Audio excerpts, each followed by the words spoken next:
नमस्कार। डायबिटीज या मधुमेह एक ऐसा शब्द जिसे हम सबने सुना है, पर क्या हम इसे सच में समझते हैं? आज हम इसी को बिल्कुल सरल भाषा में समझने की कोशिश करेंगे।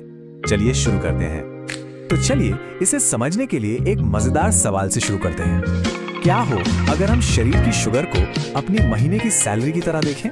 हाँ, सुनने में थोड़ा अजीब लग सकता है ना, पर यकीन मानिए ये एक एनालॉजी है जो डायबिटीज की पूरी कहानी को एकदम क्रिस्टल क्लियर कर देगी। देखिए, होता क्या है, जैसे सैलरी से हमारा महीने का खर्च चलता है, ठीक वैसे ही जो हम खाना खाते हैं उससे शरीर को मिलती है एनर्जी, यानी ग्लूकोज, जिसे हम शुगर भी कहते हैं। तो ये हो गई हमारी इनकम। अब शरीर इस इनकम का कुछ हिस्सा तो तुरंत अपने रोजमर्रा के कामों के लिए इस्तेमाल कर लेता है। ये हो गए हमारे डेली के खर्चे, और जो बच गया उसे वो भविष्य के लिए यानी फ्यूचर सेविंग्स के तौर पर जमा कर लेता है। अब भाई, इस पूरी इकोनॉमी को, इस लेन देन को संभालने वाला भी तो कोई चाहिए, है ना?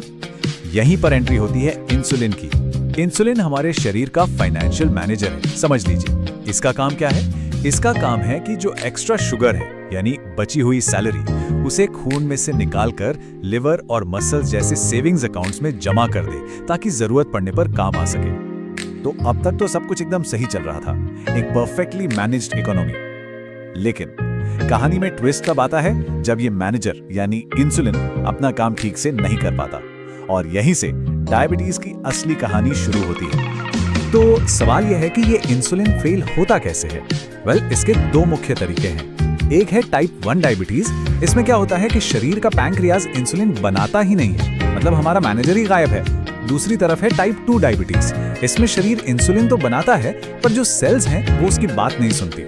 एक तरह से सिस्टम ही मैनेजर का विरोध करने लगता है। इसीलिए टाइप 1 में बाहर से इंसुलिन लेना ही पड़ता है, जबकि टाइप 2 को अक्सर लाइफस्टाइल में बदलाव करके संभाला जा सकता है।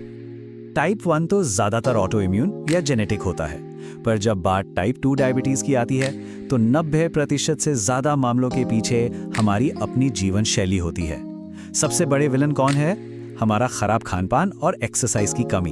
हाँ, इसके साथ ही स्ट्रेस और कुछ हद तक फैमिली हिस्ट्री भी अपना रोल निभाते हैं। तो ये तो हुई शरीर के अंदर की बात कि अंदर क्या गड़बड़ चल रही है। अब सवाल ये है कि ये गड़बड़ी हमें बाहर कैसे पता चलती है?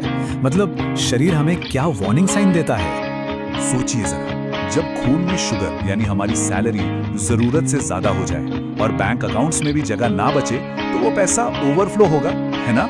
वो कहीं तो जाएगा। बस शरीर इसी ओवरफ्लो के बारे में हमें कुछ खास तरीकों से बताने की कोशिश करता है। और ये है वो संकेत, जब खून में शुगर बहुत ज्यादा बढ़ जाती है तो हमारी किडनियां उसे पेशाब के जरिए बाहर निकालने की कोशिश करती हैं।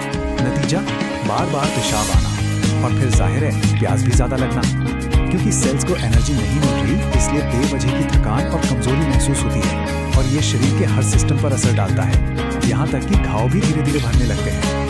तो जब ये लक्षण दिखने लगते हैं तो डॉक्टर्स सिर्फ अंदाजा नहीं लगाते, वो कुछ खास टेस्ट के जरिए इसे कंफर्म करते हैं। चलिए देखते हैं कि वो कौन से टेस्ट हैं। इसका सबसे कॉमन तरीका है ब्लड टेस्ट। इसमें बेसिकली दो चीजें देखी जाती हैं। एक तो खाली पेट शुगर का लेवल कितना है, जिसे फास्टिंग ब्लड शुगर या FBS कहते हैं, और दूसरा खाना खाने के 2 घंटे बाद शुगर का लेवल कितना है, जिसे पोस्ट प्रेंडियल या PP कहते हैं। तो इन नंबर्स का मतलब क्या है? देखिए, अगर फास्टिंग शुगर 100 से कम है और खाने के बाद 140 से कम, तो सब नॉर्मल है, चिंता की कोई बात नहीं। लेकिन अगर फास्टिंग शुगर 101 और 125 के बीच में है तो इसे प्री डायबिटिक कहते हैं। मतलब ये एक वार्निंग साइन है, समझ लीजिए, डायबिटीज की दहलीज पर दस्तक। और अगर फास्टिंग 125 से ऊपर चला गया तो ये डायबिटीज को कंफर्म करता है। लेकिन सिर्फ एक दिन का टेस्ट पूरी कहानी नहीं बताता, है ना? हो सकता है उस दिन कुछ अलग खा लिया हो। इसीलिए एक और बहुत जरूरी टेस्ट होता है HbA1c। ये टेस्ट किसी एक दिन का स्नैपशॉट नहीं है, बल्कि ये पिछले 2 से 3 महीनों का एवरेज ब्लड शुगर लेवल बताता है। तो इससे एक ज्यादा भरोसेमंद तस्वीर सामने आती है। तो यहाँ पर मैजिक नंबर क्या है? अगर किसी का HbA1c लेवल 6.4% से ज्यादा आता है तो इसे डायबिटीज का साफ संकेत माना जाता है, और अगर ये 5.7 से 6.4 के बीच है तो ये प्री डायबिटिक स्टेज की तरफ इशारा करता है। तो अब जब हम समस्या को समझ चुके हैं और ये भी जान गए हैं कि इसका पता कैसे लगाते हैं, तो सबसे जरूरी सवाल पर आते हैं, इसे कंट्रोल कैसे किया जाए। और अच्छी खबर यह है कि कई प्राकृतिक तरीके हैं जो इसमें हमारी बहुत मदद कर सकते हैं। और ये बात बिल्कुल 16 आने सच है। जानकारी ही सबसे बड़ा हथियार है। जब हम ये समझ जाते हैं कि प्रॉब्लम क्या है, तभी तो हम उसका सही समाधान ढूंढ सकते हैं और अपने स्वास्थ्य की कमान अपने हाथों में ले सकते हैं। प्राकृतिक उपायों की बात करें तो करेला एक बेहतरीन ऑप्शन माना जाता है, क्योंकि इसमें कुछ ऐसे तत्व होते हैं जो इंसुलिन की तरह काम करते हैं और इसे बनाना भी बहुत आसान है। बस एक करेला लीजिए, उसे काटिए, बीज निकाल दीजिए, आधे ग्लास पानी के साथ ब्लेंड कीजिए और फिर छानकर खाली पेट पी लीजिए। कहते हैं कि सुबह सुबह खाली पेट पीना सबसे ज्यादा फायदेमंद होता है। देखिए, हमारा खान-पान सबसे ज्यादा मायने रखता है। हमें अपनी डाइट में ऐसी चीजें शामिल करनी चाहिए जो शुगर को धीरे-धीरे कम सके, जैसे कि अंकुरित अनाज, सलाद, हरी सब्जी और मल्टीग्रेन रोटी। ये शरीर को एक स्टेबल एनर्जी देते हैं, अचानक से शुगर स्पाइक नहीं करते। और जितना जरूरी ये जानना है कि क्या खाना है, उतना ही जरूरी ये जानना है कि किन चीजों से दूर रहना है। चीनी, मिठाइयाँ, मैदा और ज्यादा फैट वाली तली भुनी चीजें, ये सब खून में शुगर का लेवल एकदम से बढ़ा देती हैं, जिससे शरीर का पूरा मैनेजमेंट सिस्टम गड़बड़ा जाता है। डाइट के अलावा कुछ छोटी छोटी दैनिक आदतें भी बहुत बड़ा फर्क ला सकती हैं। रोजाना सिर्फ 2 किलोमीटर टहलना भी शुगर को कंट्रोल करने में बहुत मदद करता है।